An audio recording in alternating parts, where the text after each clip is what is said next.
Welcome to Penrose Learning, where we make understanding easy. You start by locking tempo and a basic groove. Set the DAW to 90-95 BPM. This gives that classic Clipse pocket. Lay a 4-bar drum skeleton, kick on downbeats, snare on 2 and 4, and a subtle hi-hat pattern. Once done, add a sparse, moody chord pad and draft a deep sub-bass that follows the root notes. Make sure to leave space. Minimalism is intentional. From here, you already have the backbone to shape the only way mood.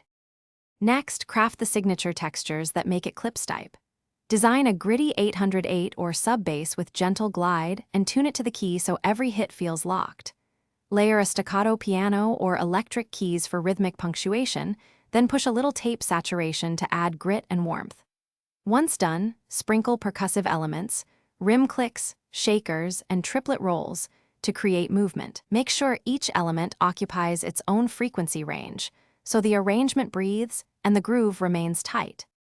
Finish by arranging and polishing the mix. Build a clear structure. Intro, verse, hook, and a breakdown. Use automation to open and close elements for dynamics. During mix, high-pass non-bass pads, sidechain the bass subtly to the kick, and apply gentle compression on drums to glue the groove. Once done, add a master bus limiter and export stems.